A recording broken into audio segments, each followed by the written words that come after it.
Hey guys, welcome. Friday night Morning. light. Let's go. What's going on? How's your day, people? How's your day? How was the day? It was beautiful. I spent the day in San Francisco, enjoying the weather and the sights. All right, all right, all right. Yes, guys, this is an impromptu Friday night special. So the link is in the group. If you want to come on, if you feel like you have enough energy to make a contribution, come on. Just click that link down. We just posted it. You could come on live and talk about whatever you want to. Come on. So we're here for the time being. Thought we'd try something new. Right? It's a nice hot Friday night, and shout outs to everybody in the process group. If you're not a member, I'm sorry. I'm really sorry. Slacking. It's slacking. That's Yeah, 2020 slacking. No. you're missing out. You're missing out. I'm sorry. Get in the So, room. let me give a let me. Oh, you know what? Let's do a little introduction. Let's make it like a regular scheduled program. Make it whatever you like. Yes, yes, yes. There we go. So, guys, we will be right back.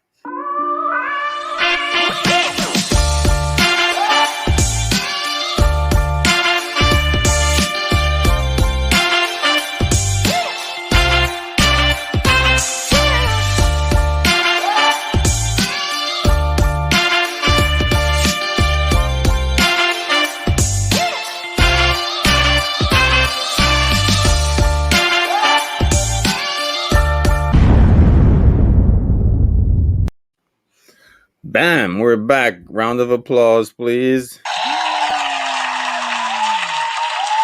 Thank you, thank you. That's enough. That's enough. That's Jeez. enough. Oh boy. Jeez, guys. Jeez. Okay, that's all right. Okay, all right. Thank you very much. I appreciate it. Um, so so who's in the group tonight? Who's talking? Where are the people? Where? Okay, it's Friday night. I know we're tired. Who's out there? Well, definitely saw our tried and trues. Everybody's getting ready for the walk tomorrow morning. Yep. Well, a lot of us have been itching to stretch our legs, so I'm definitely excited. I'm like, Yeah, I know. I look forward to it now every week. Yeah, the walk is definitely a positive thing on Saturday mornings. You know, I didn't know walking was so exhausting till I started really walking like with a purpose, you walk Hmm. around the facility, you go up down the elevator, you walk to the east wing, west wing, you come back down, you go to the surgery center, you come back, you go to live on delivery, you come back, you go to the OR, you come back, but it's a different type of walking. So It is. Steps add up though, and especially in some of these bigger facilities, my techs can be walking up to 10,000, 12,000 steps a day, just doing yes. regular operations, and then you still got to go home and continue to to do your movement. So sometimes we don't think about all the hidden labor in what Yeah, we do. it's definitely difficult. So guys, it's a open session tonight. The link, you could actually join the show. The link is actually in the process group. Join the process group. I Sure.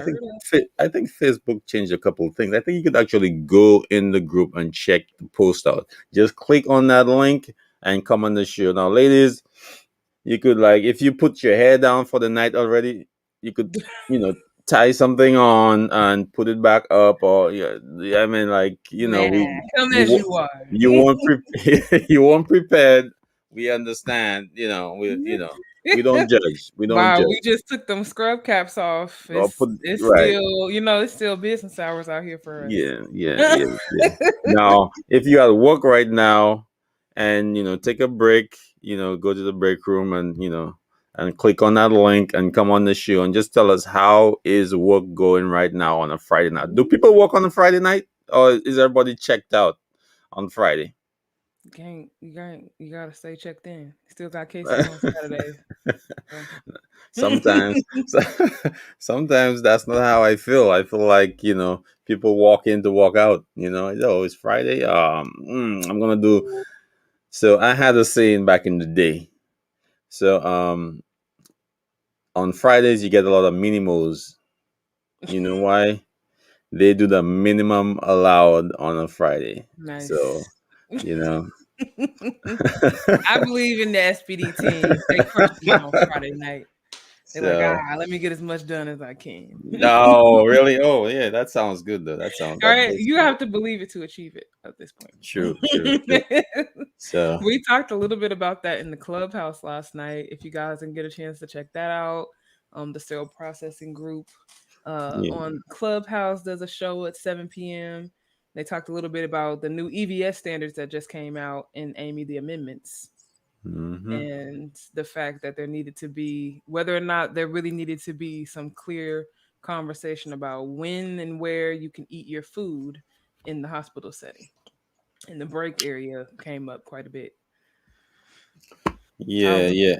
I We was did. shocked at some of the things I heard that they had found staff eating in the decontam and in the sterile processing area was cringeworthy to say the least. And that's really coincidental because we had 2 weeks ago we had a show on the brick room Yeah, break room construction. etiquette in construction. Yep. Yes, yes, yes, yes, yes. So Ah, everything all ties in. everything So, definitely does because we also had Ed Barr on yeah. talking about environmental services and man, just looking, one of the big points that came up in the group last night was, is this too little too late type of conversation for Amy to be having? Is it enough dialogue? Is it enough description? Should there be real construction layouts that show where break rooms can go and not go? And what I thought was really interesting about it was the juxtaposition of ARN because AORN has a pretty in-depth EVS protocols for sterile processing, for perioperative department, and the different areas. Like they break it down to PACU. They talk about the transporters, what they're responsible for cleaning, what the EVS person is responsible for cleaning. But Ed Barr, I mean, what it was like 38 years he's been in EVS Hmm. services. And I mean, looking at his resume, it's like, okay, this is stuff that we've been talking about for a really long time. So why is it that we're just now, getting these standards? And it go further? Because I kind of feel like if a person like Ed was writing that Amy standard about EVS and sterile processing, it would have been a lot more in depth. Definitely, definitely. Ed brought a lot of insight, a lot of knowledge to the show. Ed's a great guy, very funny and very very knowledgeable. Also, he dedicated huge portion of his life to talking trash. And that's how we. Talking trash and That's sustainability. Oh my hmm gosh. Like it and just brought so much to my attention. yeah, and I think his experience right now as a director is really helping his facility move in the right direction in terms of getting things or getting the facility clean appropriately. So shout outs to Ed if he's Shout watching. out to Ed. Yeah, Yeah, that was a big part of the conversation too, was just the relationship that the sterile processing department has with EVS, whether or not it's really strong and how to make it stronger. So it was a lot of good information. I've seen EVS partnerships in a lot of different ways. Like I've worked in departments where they have dedicated EVS staff for certain shifts. I've worked places where you didn't have that and you were a part of a group of departments that would get cleaned once a day. So I'm hoping that the standards do continue to be tightened up because there should be a lot less left to interpretation with inside that terminal area. yes, sir. And guys, you can join the show. You can join the show right now. The link is in the process group. Click on that link and join the show right now. If you have a camera, your laptop, tablet, whatever, click on that link. We just posted it a couple minutes ago, so it should be at the top. We posted it about 10 minutes ago. The actual link to come on live is right. Is it here? It should be there. I hope that's where I hopped on from. Yeah, it is But I'm definitely curious there. for our listeners what EVS services is like in their departments. Part of what I'll be doing tomorrow, actually, um, is a healthcare panel targeting healthcare acquired infections and speaking to the general public about what they can do to make sure that they don't acquire any bugs when they come in to see us for care. So I'm curious to know what other folks' experiences are like. And can you tell us a little bit more about what you're going to be speaking on tomorrow? Yeah, so I will be at Really Sean interested in that. E's Summer Jam tomorrow. It's in Oakland. I have the poster posted in the group. I'll post it again if you guys want the address, but it will be a live event. And there'll be music, there'll be food. They'll have it's like a family event, so they have some stuff for the kids, and then Mm, towards the beginning at 2:30 we'll have a healthcare panel. There's going to be healthcare leaders from various backgrounds on the panel, and the focus is just like I said, really giving people tips and tricks to look out for, what to do to protect themselves so that they don't pick up things like CLAPC or have a surgical site infection, or get hospital acquired pneumonia. Like, what are some simple things they can do to protect themselves so that they don't have that experience. The host of the program actually lost a family member to sepsis, that he acquired from coming in to receive care for a totally different issue. And so she is just extremely passionate at this point about educating the general public about healthcare services and how to be advocates for themselves. very interesting. And Mm. how were you? How did you become involved in such a good project? Positive project. Really just networking. She the young lady that's hosting the program put out a call for healthcare professionals, and someone passed her name along or passed my name along to her. And so I got tapped to participate in the panel.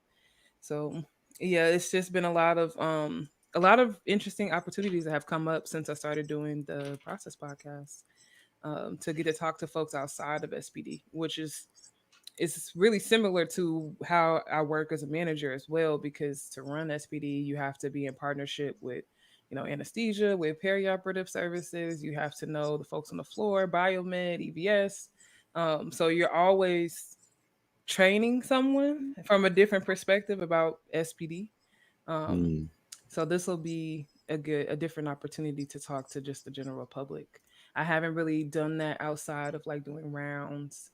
I used to do a lot of caroling too. I don't know if you guys are on my personal page. You've probably seen some of my karaoke, but I used to do caroling on the patient floors too. So you just find different ways to talk to people about the services, Hmm. but it's just Hmm. different. Well, I would be thrown out if I try that. Ah. Um, so I Yeah, will, don't hurt the people, yeah, don't I'll hurt the stick to people. what I know. You know. It's really fulfilling. Like, it's one of the kind of hidden joys of being in leadership is that you do get to go out and interact with these other departments in a different way. And so even that, like, I got invited to do that through networking, and was able to offer that to our patients, which is, just a different way to provide care. But like going up on the floors and sitting with them, talking with them, hearing their stories, singing their favorite songs to them, like it's just another way to uplift them. And I like Very nice. it. And let me mention again, guys. Um, you can actually join the show tonight. Link is in the process group. You could click on that link and actually get on the show if you'd like. So don't be scared. Ah, Um, we you won't bite. know, we don't bite. Um, I'm wondering too what our listeners do for hobbies outside of SPD. What about you, D? What type of hobbies do you have outside of SPD? um, um, my hobbies. Let me SPD, see. Let me see. Okay, so SPD, and SPD. what are my hobbies? I like cars. So What, like car shows or just like walking in I like learning about cars for some reason. I don't know why. So mechanics or I issue? like knowing the prices. I like knowing the speed, the year, make, model. Mm. Um, um, just little intricate things about vehicles. Which one is better based on what? Yeah. I don't know why. I don't know why. I'm not a collector yet, but hopefully one day I'll be able to collect a couple Yeah. 90s vehicles I like, a couple 80s I like, the 2000s I like a couple cars there, Hmm. and I think that's where it ends. Maybe in the teens, Oh, you don't 2015. want the old muscle cars, huh? I was actually thinking of getting the old muscle car to be my Mm. daily driver, Mm-hmm. but then I was thinking I don't want to be stranded. Don't want to be stranded. I don't want to be stranded. But She's got to take it. one of my I like working on stuff, working with my hands a little bit. I don't want to do it as a lot of people think, oh, sometimes if you like doing something, oh well, you like doing this, why don't you become a mechanic? But I don't want to do it as a job. I want to do it as a leisurely thing when I have time. So I did a couple projects before. I did a little front bumper back in the day. I did the front bumper Mhm. spoiler combination thing. I changed my transmission a couple times. I'm still trying to learn to Um, change my oil, so I do the regular tires and stuff, change the ball joints and all that. Like it saves money, and it's definitely something. I like figuring stuff out. You watch a little video, and you start kind of tinkering. figure out what bolts to take out. Try and put them back the same way, or try and figure out you don't have a jack. To jack up the whole thing like you're in a shop. So how do you get to that angle to take that bolt out and take the starter out and put it back in without taking the engine out? So Yes. it's a little, I like trying to figure stuff like that out. Problem solving. So, sometimes I'll just spend a whole day or half a day on an hour project, just looking at it and figuring it out. Like, okay, Trying to if learn a I different do program. this way, I could do it in an hour or less, but I still try and like to figure out. That's why I started cell processing too. Like, when I first started, I was never the fastest person. I was never the best. I was Mm. always trying to figure out like why are they doing it like this? Like, can Yes. I like can I tweak this a little bit to get this tree done faster? If I do the instruments first, or should I lay out the forceps? You know what I mean? Like Right, what's right. the Trying fastest different way? methods so you can get it Right, right, the right. efficiency where you want it to be. Yeah. So, when I started SPD, I always try and figure stuff out. Okay, so okay, if I put all my retractors together, I put all my major trays. They're a little more complex, and then I put all my ortho last. So if I do that, then if I get like a little system, maybe I'll be faster than everybody else who's just picking randomly. So like I always try to figure stuff out, Yeah. like that. Okay, how long can my water stay warm before I have to refill?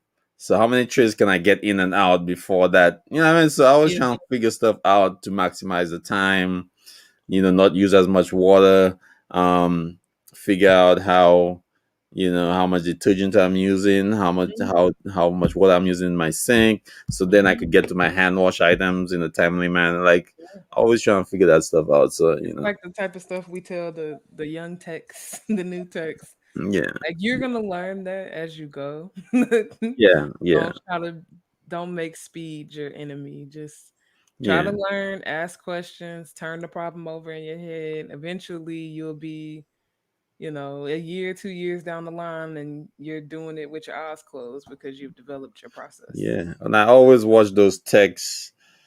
By the time I blink my eye, I'm seeing 10 trays in containers. I'm like, what Yep. the heck How am I did they doing do wrong? how did they I'm do still on my second tray. Like, what is going on here? you? But I mean, even at that level, you will still find there's degrees to this, right? Like Yeah, if even 2 10-year techs standing side by side, their set count yeah, might be totally yeah, different. different. Yeah, true, true, true, Like true. I worked with a guy out in San Francisco, and to this day, I've never seen anybody put down as many trays. It's Oh, insane. wow. It's like when do you, when do you have the time, and did you actually go over there and precept somebody else? And You're like right. this is crazy. Yeah, yeah. We have some really special folks Yes, we that do. just Some truly know that talented people. truly talented. Yep, I that love know to that. see the different talents come into the space too, because a lot of times you do have like people coming into SPD have already worked in other career areas. And Mm-hmm. so when they come in, it's like you're bringing that skill set, you know. So if you used to be a mechanic or you used to work in childcare or, you know, whatever the different backgrounds are, they come in with this whole other set of skills and a different way of looking at things. And it's like, oh, we never thought about it like that. Gotta appreciate the talent. Yeah, I definitely do. Learn a lot. Not only I had the gentleman who was in real estate taught Mm, me some things about real estate. Just being in decon, cracking jokes, lunches and stuff. Just doing trees and just doing certain things. He taught me a little bit about real estate. He had a couple properties. Um, he opened up a corner store eventually. We always talked about how he ran the business, what he looked for, certain things. So, and then that definitely helped me get into the space I'm in right now. yep, So, definitely. so there's definitely a lot of skill. You have persons selling hats. I do. Okay, one of my other hobbies is I do some sewing on. I don't sell anything, but I do some sewing. Um, I have three sewing machines, um, and that's one of the hobbies I want to get into when I retire. Yeah, So yeah, so I do a little sewing. I don't sell anything for anybody, but I do my own thing on the side. So might be um, missing a market on the scrub hats, I think. and yeah, just trying to trying You to build always my see skill. that in the cafeteria, like somebody's poster for their scrub hats and now the masks. Yeah, always trying to do. So what's your hobby? Since I told you two of mine, my Haha. secrets. SPD, Um, SPD, SPD. No. Definitely singing. Can't hide that one. I'm pretty much doing that 24/7. And that's just in my blood. My dad was or is a guitar player. So I grew up going to his shows and stuff like that, and so it's just, you oh, know, your dad had shows. yes, he toured. My dad toured country. He's like super into the guitar. Like he's the kind of guitarist that can like play the guitar with his teeth and like all the crazy things. But yeah, he does shows. So Like he's a that? little, he What? can What? do, he can definitely do that. He can play Okay, all right, anything. cool. I would say probably like his favorites are like Earth, Wind and Fire and that kind of like the bass and So like what the about the drums? My dad doesn't play drums. He he does play different, like he will produce music, so he'll play different instruments via those type of productions. But no. I don't know what that is. He would not be going for that. No, so he doesn't play. Okay, so he's strictly guitar. So is it electric? He plays all guitars. So he will play Ah, electric, okay. acoustic, he plays bass, he plays everything. And then as far as producing, he can produce with any instrument, but plays the guitar. He's done Hmm. band work and sometimes we write songs together. Like we're working on some songs together right now. Oh, Yeah. that's Yeah. nice. It's my dad. I'm jealous. Don't be jealous. It's No, cute. don't be jealous. So that's definitely my biggest one. I mean, outside of that, I just like to read. Like I'm a big nerd, so I like, I'm that person that will stay up on Google, falling into rabbit holes about all types of nonsense. Yeah, And then I've heard your nonsense. Like a totally crazy stuff. I mean, to me, you have to look at the world through other people's perspectives if you want to stay keen. That's how I feel about it. So I like to listen to different viewpoints. There are no aliens, okay? There are no aliens. The world isn't flat. Stop telling me that. Maybe, maybe not. I don't know. So I'll yeah, stick to my expertise, which is SPD. on a lighter note. Anything So, else, I'm just reading it and moving on. So I got this little magazine here. They're talking about sterilizing flexible endoscopes. So what's your take on that? Sterilizing them? I Yeah. mean, generally, I mean, since we're just a hot seat, generally, I'm a proponent of taking our sterilization to the farthest that we possibly can. So we always tell our staff the highest standard of care. Sometimes we see in IFUs that there are different modalities that you can use for sterilization. So maybe it does. Maybe this is an item that you can expose to parasitic acid, and you can, do a hydrogen peroxide exposure, and you can do a steam exposure. So if you're given all three options as a care provider, it's up to you, right? You get to choose. For me personally, I would always like to go with the highest terminal sterilization that I can. So in that case, for me, that would be a steam sterilization. But different facilities will base that off of different metrics. Like maybe they are concerned more about turnover. Maybe they don't have enough machines to do that turnover. So I'm going to choose a faster process, like an acid process. So I'm for it. I think scopes have always made me extremely nervous. Like if you guys are like hanging out at the Isham conference like after hours, this is something that I will get on a soapbox about 100%. I've always just been highly concerned about the way that we process scopes and the fact that there's not up until just recently a lot of research about it, and it's so complicated and they're so dirty and the equipment is so not meant to be cleaned. And it's like every couple of years we get another warning letter or we get another outbreak. And then like listening to Leslie, I don't know if you guys got a chance to catch Leslie in the clubhouse. I think it was like maybe 3 weeks ago. Hmm. um she talked a lot about like how the billing works and as far as the hospitals are concerned. And one of the things that stuck with me that I learned was that there are really only a handful of procedures that hospitals have to report out on and that are being tracked by DPH. And I was expecting that it would be a lot more. But I mean, from a bureaucratic sense and paperwork sense, maybe it's better to focus on a few. I don't know. We could definitely discuss that. But I was shocked, 100% floored to learn that there is no surveillance done for scope procedures. So there's 0 days of surveillance performed after you have any type of scope procedure.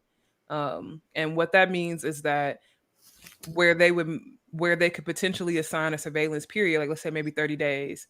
Um, in that 30 days, if you were to acquire an infection or you would have any complications, that would be recorded as such given to that procedure that you had just received. But they don't they don't surveil for the endoscope cases. So where we see on the news all the time, there's CRE outbreaks and MRSA outbreaks, a couple of other hospital acquired infections. We see those outbreaks, and then we're just thinking, okay, from an SPD perspective, this is how I read the article. I'm reading the article and I'm looking at it and I'm going, okay, something obviously was wrong with their sterile technique, right? There was some breakdown in the cleaning process that wasn't being followed well before this outbreak was located, identified, people were notified. But then it also, it's like, it's crushing to know that it, there's nobody checking on the other side. So if we had that surveillance period and we were actually monitoring the fact that scope patients are having these, having experiences with MRSA, having experiences with CRE, we would have had more research being done a long time ago. Instead of just we're always all talking about the Corey Ofsted reports, which thank God for her and her research group, because at this point I don't know if there would be any other research, but it frightens me. So it's definitely one of those things where, like, even for tomorrow, like, I want the public to understand that, like, there's routine procedures that you're going to go in for, but when you're having anything go into your body, it's not routine. It's not just, when we say routine as in it's just, oh, this is just a simple thing. No, it can become extremely complicated very fast. So you want to, as a patient, you want to know If I'm coming into a substerile area, should all the nurses have on hats? Should people be wearing gloves? How often should I see them doing hand hygiene? What are different things that I can look out for to make sure that I'm not catching anything that I didn't come in here with? What would you say at that point? What do you mean? Isn't that too late? As Like, what a as would a you patient? say? No. I mean, as a patient, it's not too late until you've received the procedure. I mean, as far as not catching an infection, right? So if I'm coming into perfect example, every Hmm. every year at the minimum, as a female, we have to go in for a gynecological exam, and they have to bust out one of those wonderful vaginal speculums for us. And as a SPD manager, I've had a lot of conversation over the years with different providers about like disposables because these have been on the market for forever. But a lot of times you hear the providers say they don't like them. The providers don't like them. They don't like to use them, so we don't buy them for them. They like the metal ones, so we clean and process those for them. But I mean, we could go into a whole episode about the care and handling of vaginal speculums and how poor that usually is because you're getting horrible point of use cleaning done in most clinic areas. Then the specs are sitting in biohazard bins for hours, if not days, sometimes depending on the facility before they get brought down to SPD. And then, if you've ever worked in assembly, you know what can happen on the other side if decontaminants not paying attention to those vaginal speculums. So, as a patient, I would want to know that it is actually inappropriate for me to walk into the room and see all of my equipment already laid out and open, and I haven't even come in yet. That's something that as a patient I could say, excuse me, is he like it would it be okay if you got another one? Um I think it's something that it may throw the providers off because it's not their normal, everyday routine, and they're not expecting for their patients to call them out on that kind of stuff.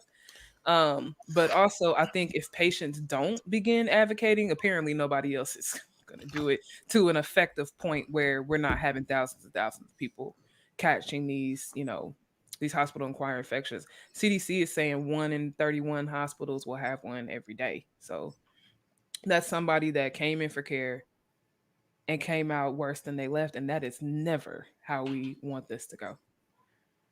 So true, but shouldn't your instrumentation be laid out and inspected before the patient gets into the room? Shouldn't that be something you deal with? Yes, like I don't want to misspeak. Your scrub tech is gonna look at that stuff, but I want it done right before I come into the room. I don't want my instruments sitting out for hours and hours before I come in, or to know that multiple people are coming in and out of this room before I get into it, which a lot of times can happen with procedure rooms because we're setting up for the next person to come in. Hmm. Other things I might look out for is like instrument tape. Like how fast would this conversation about instrument tape move forward for our industry if patients came in, saw that dirty tape and said, I don't want that. And I mean, there would be some SPD departments that if somebody came into your room right now and told you that they didn't want a badge spec with old tape on it, you wouldn't even be able to find them one. Mm. You know, you wouldn't even be able to find them one because the instruments are in such poor care. Like, and it's not that we don't care. It's not that we're not trying. It's not that we're not ordering more. It's not that we don't aren't aware of the tape issues. It's just infrastructure wise, this is an industry issue, right? You can't look at it as a facility for a facility issue, Hmm. right? Like we got Leslie in the Mm. comments. Leslie says, as a patient, I don't want to see stuff open and laying out and not opening a provider in the office. I also always ask to inspect the stuff before it is used. you know but like even with IUSS, like I wonder as an industry how much different would this conversation be if patients were aware of IUSS or flash sterilization, and patients were actually dictating whether or not they received instruments that were flashed or under what circumstances they received instruments that were flashed. Like almost feel like this would be a non-issue. True. True. You got me thinking. Think think think. So who's so you're saying practices are using reusing the tape? That's what the you ins- said. the instrument, the identification tape. So it's industry wide. This has been a conversation for years about, and Joint Commission has been getting more stringent on it. It's usually like we hear people talk about it as a finding now, and I know a lot of the third party instrument repair companies are starting to offer it as services to take the instrument tape off for you. But there are IFUs for the instrument tape. Oh, you're talking about Yeah, the instrument tape. identification Oh, tape. okay, okay, okay. Yeah. So there's IFUs for that we definitely need to read and pay attention to. And usually it's going to tell you a couple things. Like it's going to tell you where that tape can be placed, how long it could be on that instrument, what to look out for as far as wear and tear on that tape, how many times you can wrap it. I mean, there's all kinds of stuff. So it becomes a big issue because it's really easy to first of all apply it incorrectly. Sometimes you got folks outside of SPD doing the application as well. You know, it's big for Hmm. clinics.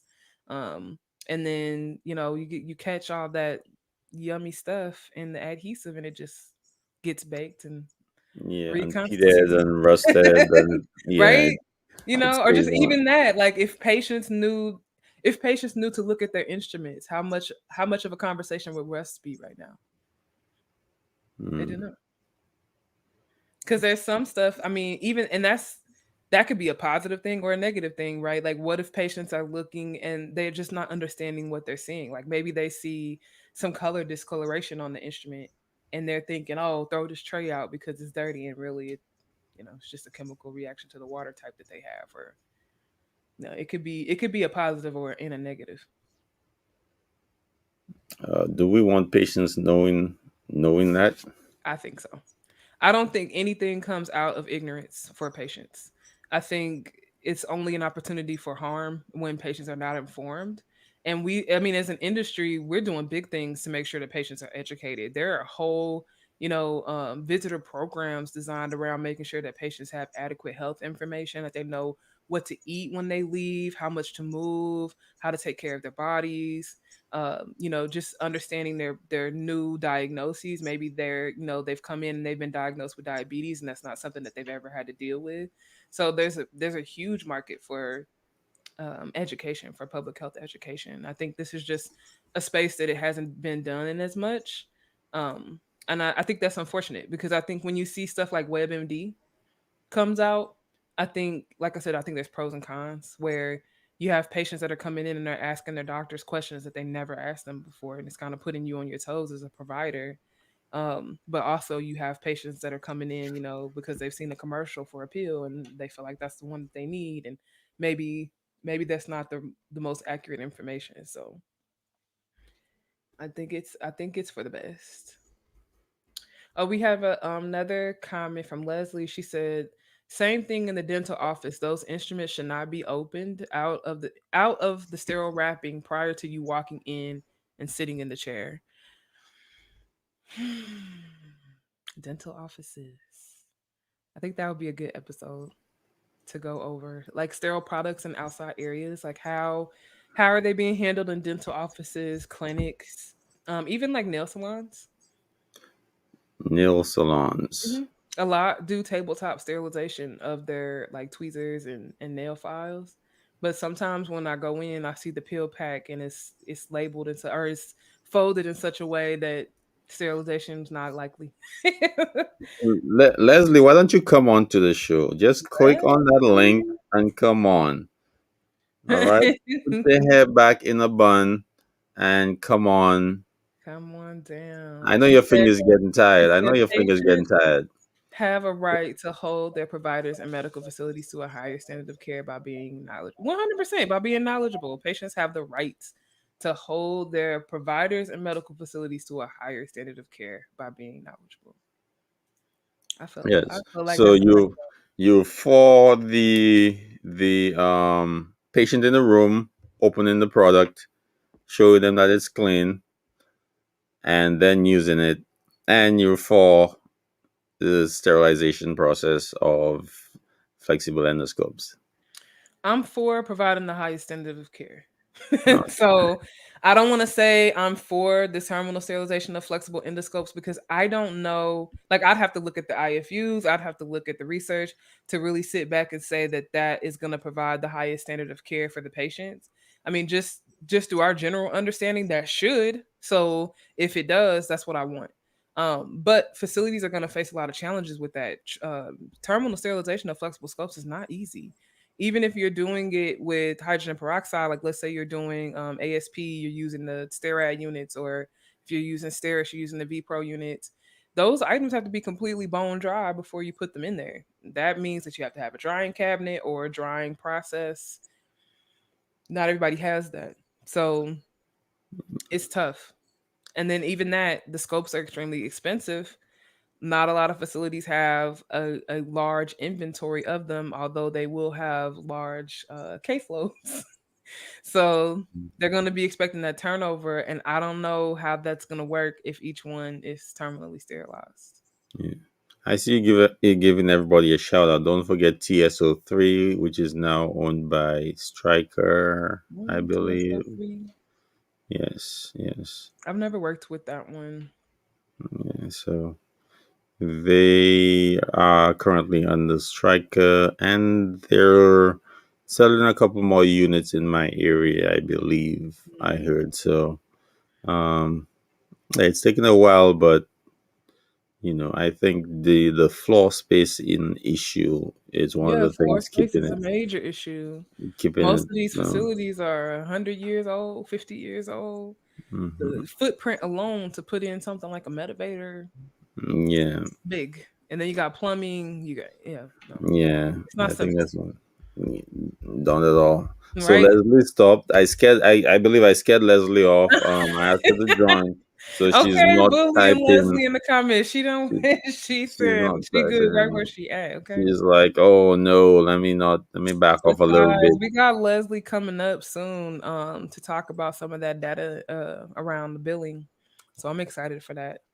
Yeah, and guys, don't sleep on Clubhouse. There's a lot of good information out there on Clubhouse that will change your life. So, check out Clubhouse and check out the Sterile Processing group on there. And there are many other groups that give provide some life changing information. All Mm-mm. right. So, I recently started a group there also, but that's I digress. You It's know on how something totally different. It's not even related to the industry. So um, that. All I, right, so I wrapping it up. I just find it's a good platform for sharing ideas. So hmm There's yeah. so much going on with social media now. Like we have Mhm. folks on TikTok. I was watching some interesting psychologists talk on TikTok. Um, and then yeah, the clubhouses on different like yeah LLCs and nutrition, and it's just like you have Mhm. all these different subject matter experts, and then obviously the sterile processing group. So yeah, so much to get into. Yeah. LinkedIn right now. And on outpatient surgery, on another note, outpatient surgery says that plastic surgery or cosmetic surgery has gone up because of the Zoom boom. So Hmm. that's what they call it, the Zoom boom.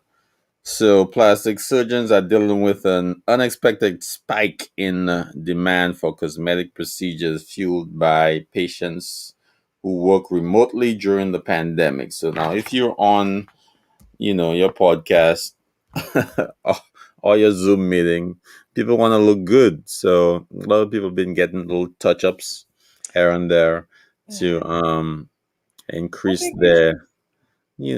their viewership.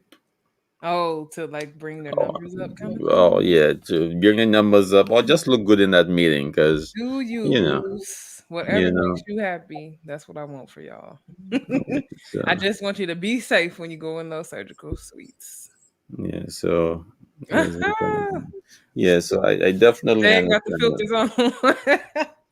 They don't Yeah, have the filters on. That's yeah, unfortunate. no, but you could go through some other programs and then go through Zoom. So there are ways around it. People just don't know. It's difficult. Look at me now.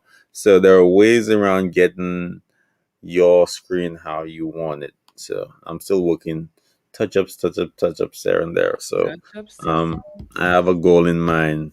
It will be done eventually. So I'm just I at the like beginning it. I phase. mean, I want people to be happy in the skin that they're in. So if they feel like that's what they need, that's what they need. But also, it frightens me just from a surgical site infection perspective. Just it's unnecessary risk. Mm. You Oh, know, I overheard some surgeons speaking one time, and they were talking about what's really necessary in terms of surgery. Um, so basically, life and death, right? Right. So one surgeon basically said, "You don't have to get your knee done. You're not going to die, right?" There are certain procedures you don't have to get. Like it'll increase your comfort Right. level, Right. or And that's the big your quality of industry. life. But certain things you do not have to do, and then you That's could tough. Because so quality of life is such an important thing, like especially I think about it like when we look at these different surgical commercials, like when you see the implant commercials and the person is out there, rubbing on their knee like, oh, I used to run, mhm, but now I can't run anymore. right. So now I'm gonna go get this total knee done. It's like, can I really argue with them about whether or not they needed that? I don't know. Yeah, there's different type of need. You know? So But also then if that's the like what the doctor is saying, like if that's the line, then where do you draw it? Because I could also say, oh my I like my eyebrows to be a little bit, right, right. So so so definitely, then you have a whole other definition for what elective surgery is. Correct. So you know, well, just That's wanted to wild. touch on that for a second. And guys, I know we have a couple people watching the show now. You can actually join the show tonight.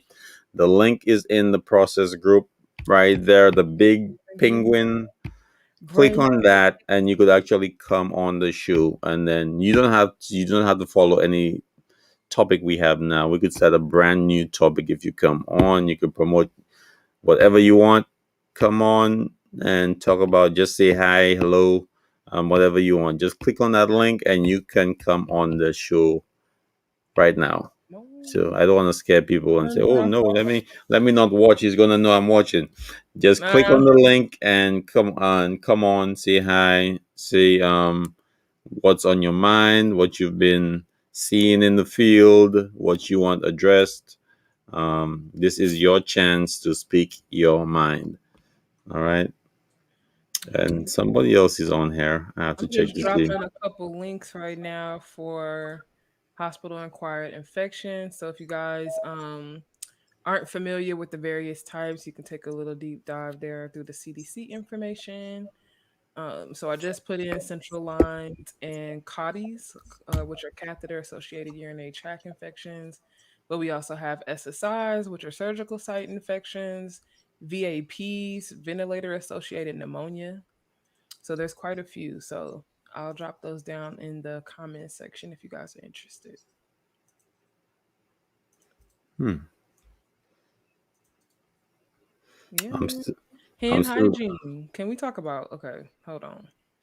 Because okay, y'all know the last show that we did. I was live in the airport. So a year and a half. What are we? Almost 2 years into the pandemic.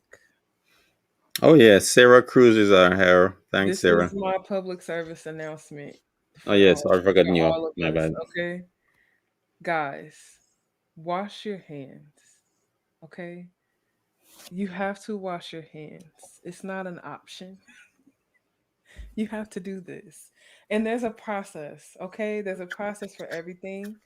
I want to shout out two published processes. You can Google these. Come on. D is doing the World Health Organization process right now. There's also a CDC hand washing process. No more singing the ABCs, no more singing happy birthday. Go find the poster and learn how to wash your hands. So, a couple things, and I'll definitely be talking about this on the panel tomorrow because I think it's the biggest thing that healthcare providers and patients can do to keep themselves safe, which is hand hygiene. And we spend a lot of money training each other on how to wash hands every year. So, it's something that even as healthcare professionals, we work on constantly. Hand sanitizer is great, but it definitely needs to be applied across your entire hand, which does not end with your palm. So, get in there, make it happen. Um, but with hand hygiene, just a few things. So make it a point to wet your hands prior to putting your soap on. You want that water there to help you actually use the suffragants that are inside the detergent. So wet your hands completely, put your soap on, and then my personal favorite is the World Health Organization method.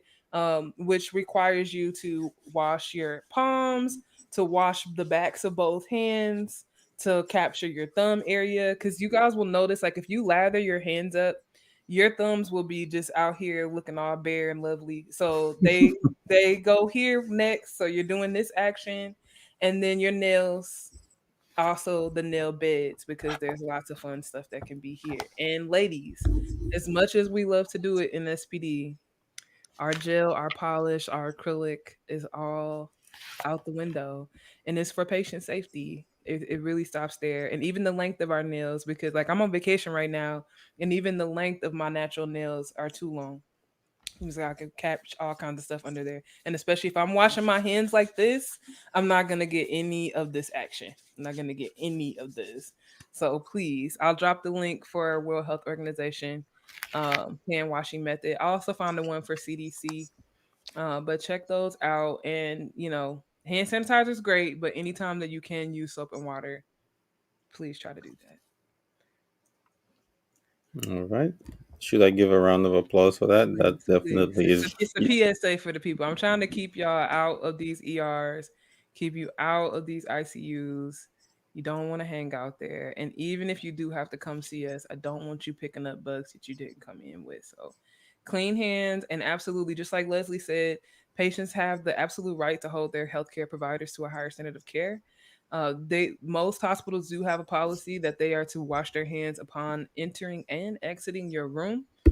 So that's something simple that a patient can keep an eye out for, and just make a gentle note like, hey, I know that doctor's rushing. He's running from room to room, so he wasn't paying attention.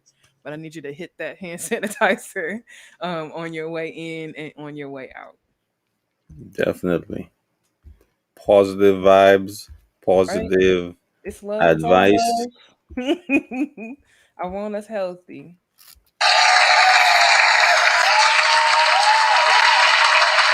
You know? So let's talk about an issue that doesn't seem to be going away in sterile processing. Mm. Missing instruments. Man, Ed said they end up in the trash.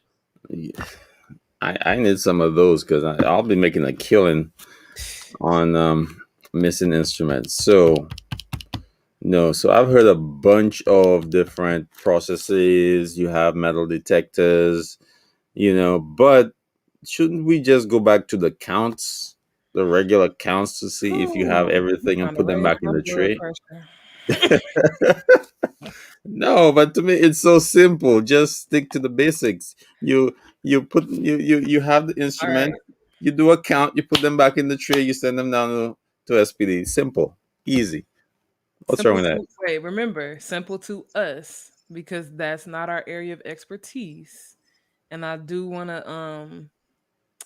agree with you, but also I do want to shout out, just scrub techs got a different experience. Circulating nurses have a different experience. And it's not actually required for them to count at every procedure. This was something that I learned reading the AST standards. There's very specific procedures that they have to do counts for, and that's typically open belly procedures. Yeah, So I mean, and when you got different metrics like turnover time, sometimes facilities don't think that counting is worth their it's, time. it's all about what you decide to tolerate. So in sterile processing, we do not tolerate assembling, like, it's not all facilities. We do not tolerate assembling trays and having missing instruments. Like, you can't say your count sheet, everything is there and it's not. So that's something that's frowned upon a lot. We have discipline for that. We take it to the next level almost every time it happens. Almost every But time. and then adversely, from the OR standpoint, you don't get that same response when instruments are coming down missing. Because it's So not coming out of my mouth today. so so what I hear a lot is that we were in a hurry, we didn't have time. So right, okay, you take those same reasons from the OR and use those same reasons in sterile processing. Oh, y'all, I don't know about random hot mics. D getting spicy now. I feel like So so when what Joanne if said y'all getting crazy in the clubhouse. I said, oh, we were busy, we didn't have time, we had other trades to do. Woo, honey. So Well, would I that be wouldn't taken? recommend it. would that be taken the same way if somebody from the OR said we were busy, we had time, we had to turn around the room? Let's okay. All No. right. Let's be for real. Probably not. However, is that the way that it should go? Also, no, probably not. That's not the way it should go. But that is that has been my experience often, is that it's not the same level of disciplinary reaction as far as, mistakes being made or processes and policies being broken from the perioperative perspective when you're talking about surgery and sterile processing. But I mean, that's how I joined the Process podcast. We were talking about the disparities of class, race, gender, sexuality. When you're in these corporate spaces, it's not like people's identities disappear or people's personal beliefs disappear. And so those things that just kind of get hidden or squished down, they don't go away. They just become further problems. So it's always been something that's troubled me, that the difference between a sterile processing tech and a scrub tech. Maybe we could find some scrub techs to invite onto the show to talk about the differences. But one of the things that always struck me as odd was, like you said, there's just differences, right? Like they specialize in an area versus an SPD tech has to learn all instruments of all surgical service lines. Oh, damn. Hobbies. Maybe it's the aseptic technique Right. that differentiates it. I'm not sure, but I agree. I don't see the same depth of knowledge. Like they're not always familiar with the set names. They're not always familiar with the instrument types or even their uses. So there's a lot of like telephone that happens between the two departments. But there's so many different factors that go into that. Leslie says, really, when you think about the cost compared to the time, it makes sense to count. I ain't arguing with you on that. 5 minutes could save you $500. Seriously. And I'm going to be more dramatic than Leslie. 5 minutes could save you $5,000, especially when you're talking about orthopedics. A hammer, a chisel alone could be $1,000 just because it's specialty. So lose one or two per case. We're talking about a $10,000 loss per day. Did you have? I think you had time. I mean, as far as counting minutes as Mm-hmm. money, you had time, Right. True. True. right? So Hey, true. Marie, happy Friday. Let me drop a bomb on that one. No, Yep. it's something I want my text to know too. Like these instruments ain't cheap. Don't just be tossing that in the sharps bin because you're not sure. Ask somebody. That stuff is expensive. Hey, Marie. Happy Friday. Happy Friday. So yeah, I mean, cost. I think it was Hank Bosch this week did a post about capital planning and how common the practice is for middle managers to slide capital projects in as whatever your dollar amount is below. So most facilities is about $5,000. I've seen some a little bit lower, and sometimes it depends on your position too.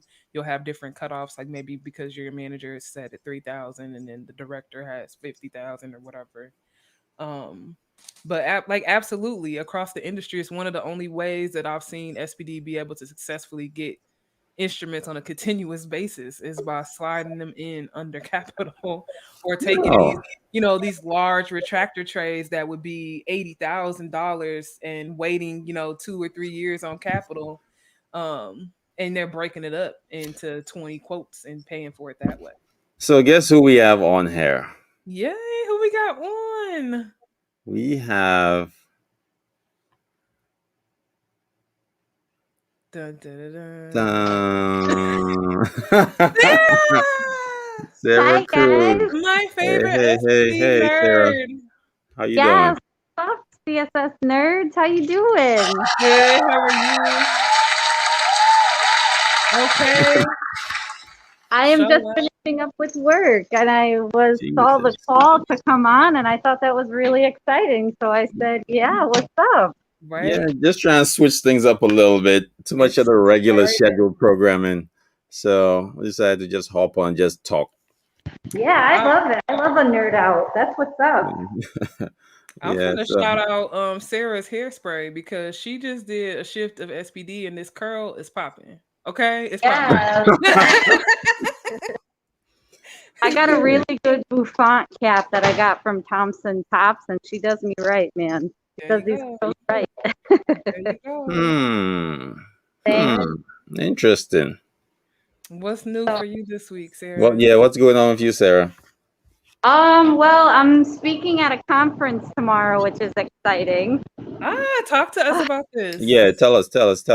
Are there Yeah. CEUs? Wait, are there CEUs? Oh, girl, you know they're CEUs, Okay, and all you right. know It's they're CEUs. free. Pull up. Yes, if I'm speaking at them, they're free. It's Okay, so CEU. we pay enough in our blood, sacrifice, and tears. We don't got to pay for those CEs. You know what I Thank mean? you. I'm good. Thank you. Yeah, so Right. I'm gonna speak on the Beyond Clean platform for the Central Service Association of Iowa, which Okay. Marie Brewer is actually the chapter president of, which I love, love, love working with Marie any chance I get. So educated. It's too much knowledge every time she opens her mouth. Right? Every Mhm. time she talks, I'm like, yo, Marie. Okay. And I'm gonna be talking about work ethic and how you can teach it and learn it. Yes. Yeah. Interesting. I like that. I like Right. your last I think it was a midnight show. You put it out around midnight. I think it was 8 hours. I was watching it like 5 a.m. in the morning or something like that. Like your Wait, last. what did I miss? I Yeah, missed. you missed it. You missed it. She was. I can't remember. It was a good show. It was a good show. That was your last show. It was after your. It was somewhere around Wednesday night. You dropped it. Oh, my CS stories. Yeah, where Yeah, we talk about our biggest Interview. flop. yeah. So that was Yeah. good. That was good. Yeah, I like that. Thank you. I Yeah, see your I'm sorry, go ahead. I see your quality picking up. I noticed that. I noticed that. Thanks, man. Right? I'm just trying to compete with the best out here, you know what I'm saying? Like That's I'm why just I trying to like, keep up, all okay, like right? that's why I like this pack of SPD leaders because we just keep asking each other to be greater, and that is the best. Yeah. So And it's exciting, like, because it feels like we're all promoting each other as well as competing with each other, but Right? in such We're like, did you see the show? it's just so mm-hmm. good. Like, you talk about like professional mentorship, and Beyond Clean just started hosting their space for that. And it's like, Yes. yes, So yes, excited for come being to the and space, my rebranded. dude. Yes. Yeah, I saw because I look at background stuff. Like I'm a background guy. The Oh, quality yeah. of your quality of your video improved, your timing improved. Stepping it up. Um, yeah, your delivery. Yeah, I look at all that stuff. I don't just watch the video and like, oh, why do I like this video? Nah, I notice all that stuff. So yeah, so Thank you're invested Can't in it. get I up. I just want to tell you, I noticed that. So That actually means a lot to me because we talk a lot about what you do on the back end, but when people start to notice those little things, that really serves. Like, so I'm definitely going to send this recording to my COO because she got real with me and was like, Sarah, your camera sucks. And I'm like, oh, no, your camera didn't suck. It's just that you have a it better was pretty camera. bad. That it's just better. Opportunities for improvement. Hmm? Hmm? Oh, you guys are classy. We're classy Right, on the we process. classy. I We like classy. So, how many CEUs are available for the conference tomorrow? So the whole weekend is 12. Each day has 6. So all you have to do is sign up for the entire day. You could watch each one at your own leisure, even if it takes 12 days to watch the 12 credits. You'll get the credits in batches of 6 when you complete the 6. Oh, nice. So, even if you only need 6 for this year, you can do the 6 and then do the 6 straight out the gate in January because Beyond Clean's platform allows you to visit it on demand. So once you sign up, they're yours. Oh, that's nice. I I've need to because definitely my fallen victim credits are to up credits. next. My time is up next month, so I need those 12 credits. So Mm-hmm. I'm gonna be. Look, I, tell it I, on the I spot. see you pushing it to the edge, my dude. How you're pretty close. Yeah, Huh? yeah. Last year I passed the edge last year, so Oh I'm a little Lord. bit better this year. Oh Last my. year I think I had 3 credits left to try and get.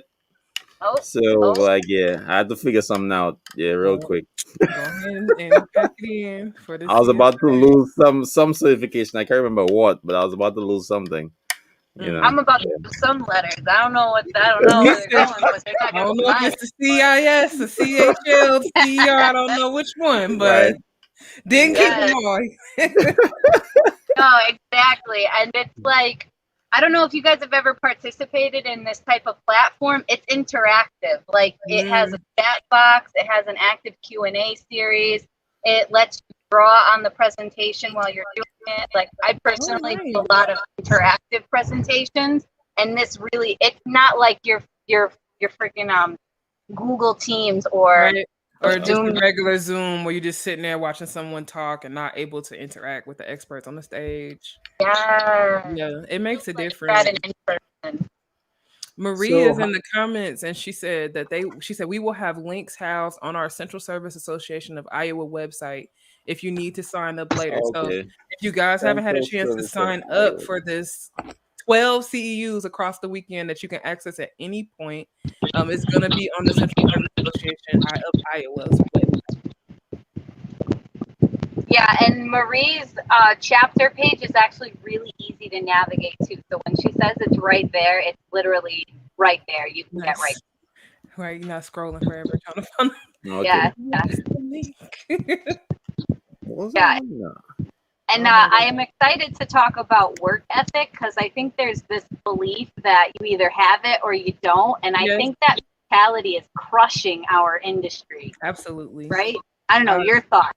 I agree. I think it's crushing our industry from both sides. I think for techs, because they're either like, oh, I'm on one mode and that's all I can do.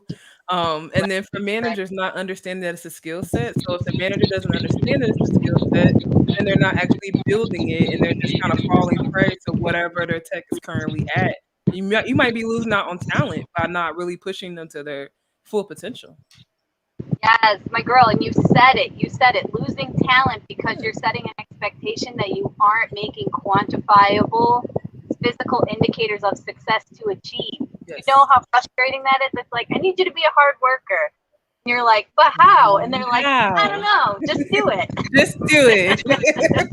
So, right, it leaves it up to your individual interpretation. And maybe one tech thinks that that's, dropping 100 pill packs today. And another tech means it's dropping 100 consignment kits. And both of them think that they're doing what you want because you haven't actually set a clear guideline. Yes, exactly. So Allison Sonstalis opened up the conference. Oh my God, isn't she awesome? Allison Sonstalis opened up the conference today talking about quality management systems and, key point indicators, KPIs. And I take that and use quality management systems that we create to gauge our professional development and work ethic. So it's literally creating a management system so that you can do what's expected of you and be assessed as accordingly. Right. Yeah, and how important is that? She just had an article I read this morning on my brain, like I know some stuff but I can't remember everything. I just read an article she wrote this morning. It's I forgot what it was. I don't know if it's Outpatient or something. Today that just came out. I can't remember what. One of those magazines. Outpatient or healthcare something. I can't remember, but I just saw something this morning she wrote. But in terms of work ethic, I think that's kind of a based on the observer, if you know what I mean. If you have somebody who isn't skilled, they might see someone who's more skilled but still doesn't have a good work ethic doing more work, but they would say, well, that person is good, and it's based on your experience too, I believe. If you're from a place where the work ethic was subpar and you go somewhere it's a little bit better, then you're like, oh yeah, oh my God, these guys are knocking out all these trays. But then yeah, we definitely experienced that. You hire techs and it's like, wow, is that a Superman? Or no, you guys just have a little bit lower work ethic set than he had. But then you have to look at the quality of the work too. So you could be doing quality a lot of work, quantity. but the quality is, because I've been some places, a lot of work gets out, like 100 and some cases a day, but the quality is so bad. Like, is that bad work ethic or just paw training. Oh, You know. I think Yeah, it's and I misguided, right? Oh. I'm sorry, what'd you say, Allie? I said I think it's just misguided, right? It's not bad work ethic, Oh, but it's not based off the KPIs. Yeah. You have a I don't point. know. Sarah, yeah, and what you on that? I'm in a little bit of a squirrely area, so if I lag out, I'm sorry about that. No worries. But I don't use terms bad or good. Right. Right. Okay, sorry. Yeah, no, that's important. I think that's important because it's also just from a social standpoint. Talk. I'll tell my staff. Like my grandma used to say, you speak life into people, right? You can either speak life or you can speak death. If I'm talking to the staff member and I'm using these terms bad, this is poor, this is substandard. That Mm, mentally that puts yeah. something into you, into your spirit. Like you're not gonna come out feeling uplifted or feeling guided if I'm talking to you and I'm saying everything that you're doing is below average. Yeah. That doesn't help them. That doesn't guide them. Yeah. They're not a metric, right? So They're not a let metric. me try not to say bad or good in a statement. That's good.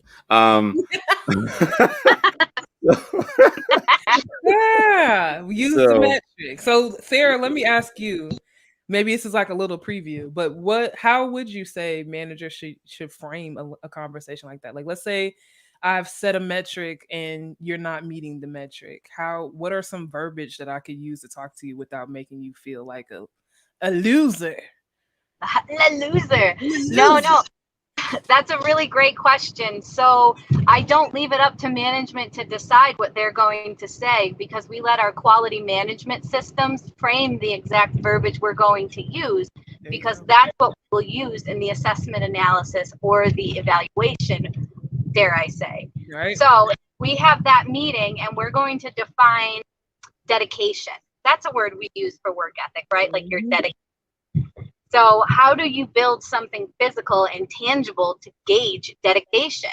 Because someone may think that I'm dedicated less because I don't stay late every single day. Right. Maybe I just have a good work-life balance. That doesn't mean I don't care less. Right. That just means you're using your own morals and ethics to define my definition of work ethic, which is inappropriate.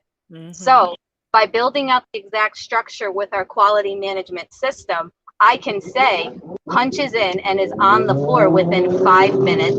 Clear metric. Right. That shows dedication, doesn't it? That shows Doesn't it? that you punch in, you get to the floor, it's unbiased, and it demonstrates the way that we need to. Right? Absolutely. So, and then another word that we use for, what's another word that we use for, let's make one up on the fly, because that one was from my presentation. That felt really like rehearsed. So let's do one on the fly. What's another word we use to describe work ethic? Ooh, now I'm about to be stuck. Like, what words Oh do we man, that's use? unacceptable. Or like Is that a those good word? never events. What unacceptable? Yeah. Okay, so like describing the never event, right? Like we shouldn't be doing that. Yeah, this it is shouldn't unacceptable. happen. Yeah, I hear that a lot sometimes from certain people who. Okay, great. So let's build an unacceptable moment and let's build one that's very serious. Like wrapped sets went through decon and now they're on the sterile floor. Right. Yes. Right. That's unacceptable and that's an immediate threat to life, right? Right. Immediate threat to life. Yes. Yes.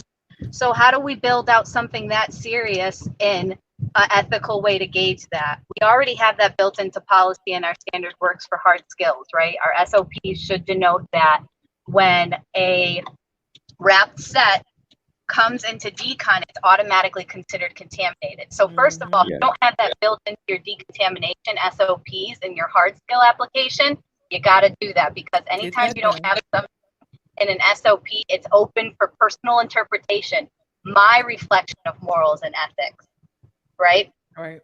Now we want to build a quality gauge for that. We can write has courageous conversations with reps about reprocessing sterile trays. Come on. And then, because and isn't then it evaluate that from a 0 to a 3. This person would probably get a 0, right? Right. This person would probably get more than a 0. They probably get talked to, right? A little coaching, just a little piece of coaching. But Right. yeah, Put Marie's. that in SOPs and we've written that out. It's clear what we expect of them. So when we go to make notations on their work ethic, we have the paperwork that we need to demonstrate where they need growth or immediate reform. Or immediate reform, right? Because we were talking about never event, that this should never happen. So that's going to also, take a little bit of a different approach as far as when and why do I catch up with that tech, right? Marie hopped in and she's saying reviewing those metrics are the start, but getting back inside the department to support developmental assessments is critical. You show the person struggling with the issue you care. You're going to help and define and teach the hard skills applications. So it is so critical. It's one of my favorite things about us all having these conversations because we're getting these questions from text, and texts are going, where are you guys getting this information from? And then we're saying policies, SOPs, and they're like, what's an SOP? Right? So what's that? New phone, right? So you really do have this umbrella of documents because you've got your standard operating procedures, you've got policies and procedures, you have competencies, if you've got training materials. So there's so many documents, and you really do have to make sure that the information in one is matching the other so that they can be the tools that they need to be. Exactly. And I think there's this raw idea that, and I love Allison's presentation. So please, if you get a chance, watch that because it really does serve as a baseline of the foundations for this type of thought. There's this idea that quality management systems only go as far as our hard scale application or things that touch immediately to patient safety, like a failed piece of equipment. Obviously, that has to go through a quality management system, right?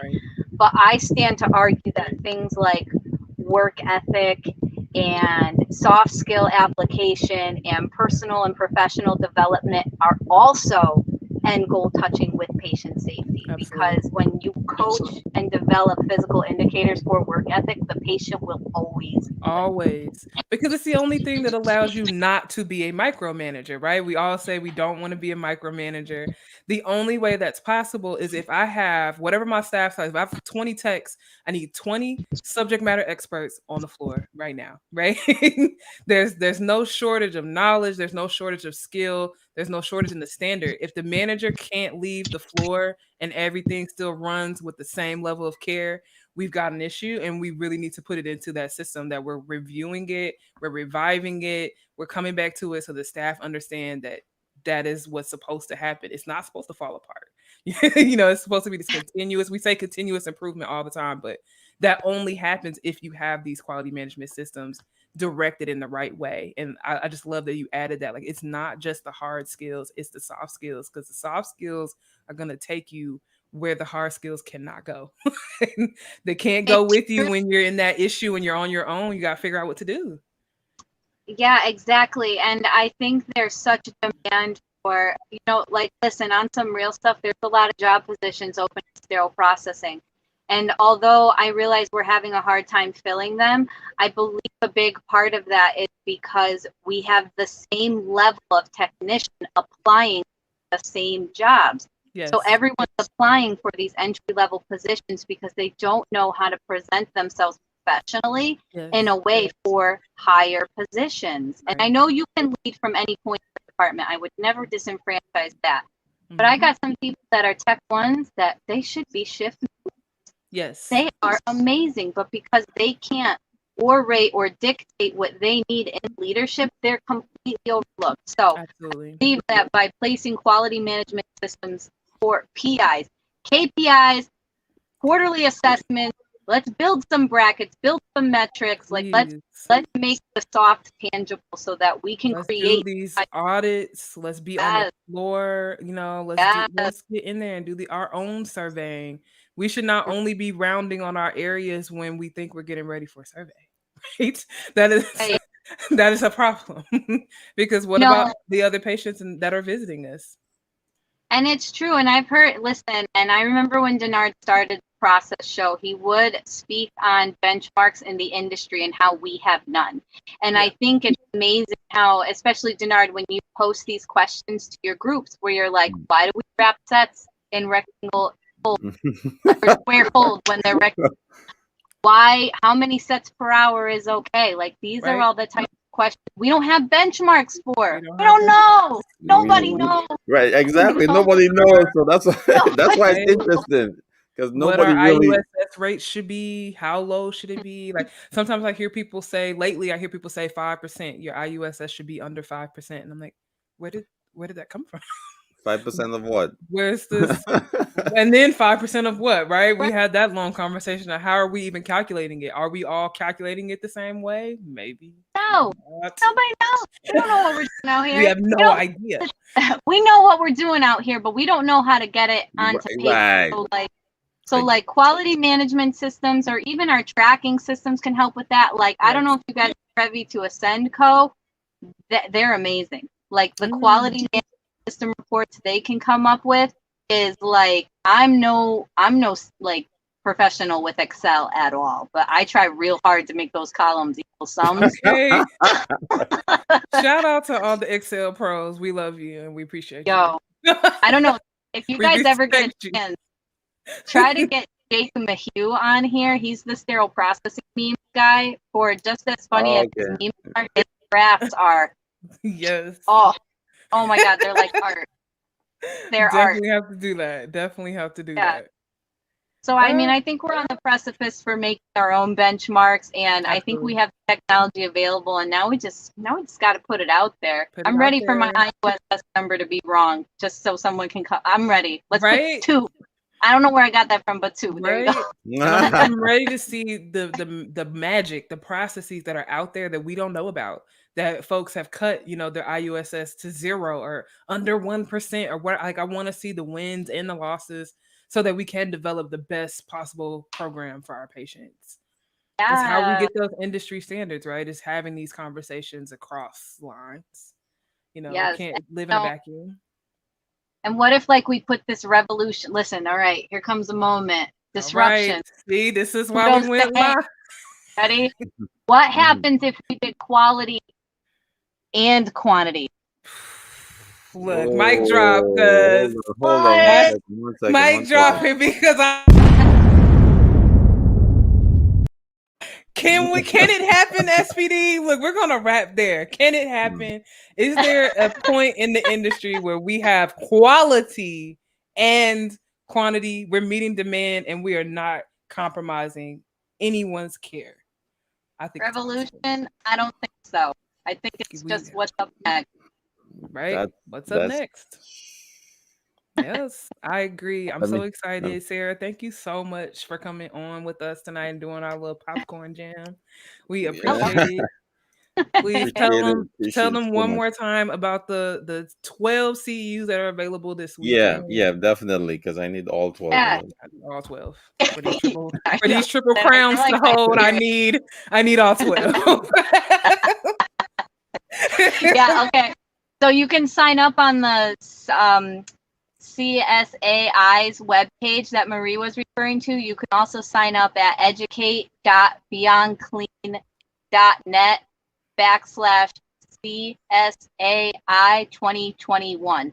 I also have it linked to all of my pre-treat CSS pages, and I have it on my LinkedIn too, like my personal one. So if you want it, you got it.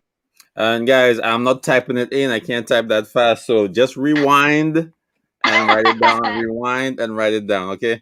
We'll get it in there for you. And then Leslie also has it listed on the Western Wisconsin chapter of Isham's page. So we'll definitely get the link out there so you guys can get in, especially knowing that those 12 CEUs are for you to access at your leisure. So you don't even have to dedicate your entire weekend this weekend. We know you got plans that are not more important than us. No, jump in whenever you can and nerd out with us.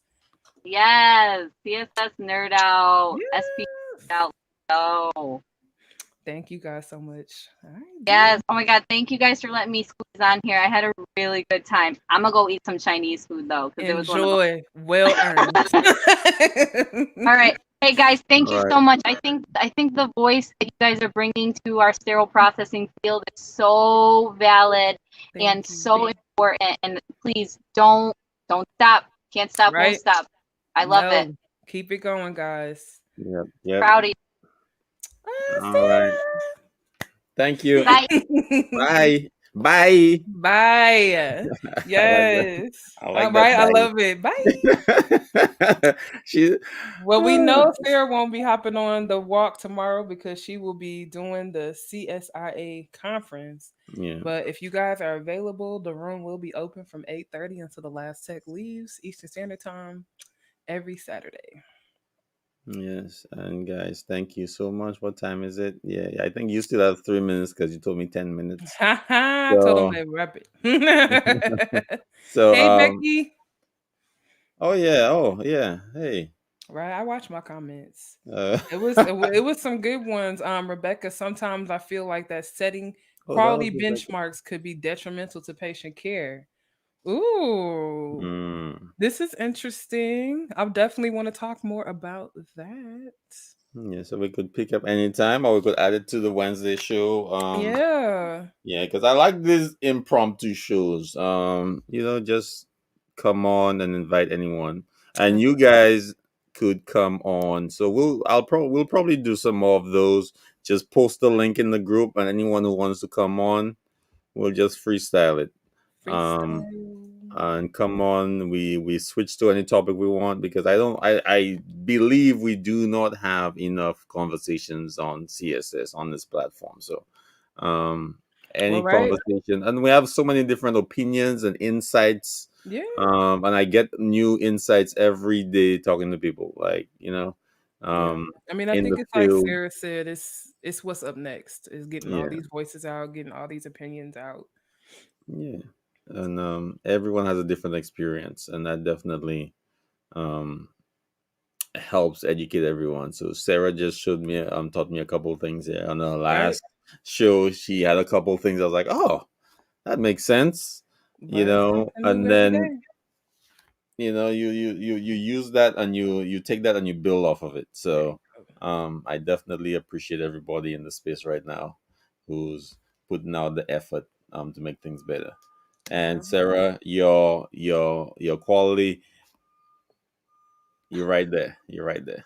So right. There we go. guys, thank you for tuning in. We're heading out. We're gonna do a little Have a outro. good And weekend, guys. See you talk tomorrow. about your show to your Yes, one more time. Sean E. Summer Jam is gonna be in Oakland live tomorrow. I will try my very best to do as much live content as I can for you guys. The panel starts at 2:30, and we are just simply educating the general public on tips and tricks that they can use to make sure that they do not pick up any superbugs when they come into the hospital. So we will definitely be going back over that World Health Organization hand hygiene. We'll be talking about some of the basic policies like doing hand hygiene in and out of rooms and just little things that they can look out for to make sure that they leave the pneumonia, the MRSA, the C. diff, the CLABSI, the VAP, that they leave it at the facility and they just get the care that they came in to receive. All right. So thank you. Tune in. Can anybody see you? Is it live or is It it? is live. Yes, we are going to be live. I will post a poster so that you guys have the address. But we will be live in Oakland. This is a community and family event. So there will be food, there will be music, little games for the kids. And then the panel is right at the beginnings. And this is going from 2, I believe, 2 to 7 tomorrow. So anybody is welcome to come out. It's not just sterile processing. We have a gang of healthcare professionals talking from their different perspectives on how patients can stay safe and hold these healthcare providers to the highest standard of care. I do agree, and I will be tuning in, and hope you guys tune in and Tune come on down in. to the walk tomorrow. The link is in the walk description, so just click on it. You could be on your treadmill, walk around your neighborhood, go to Get a on your park, bike. go to Come the on, y'all. gym. It's up to you. However you want to exercise, or you could just pull out a workout mat and start doing your thing. Right, let So me tell thank you guys so much for tuning in, and we're out. Bye. Another one. you. No, no, no.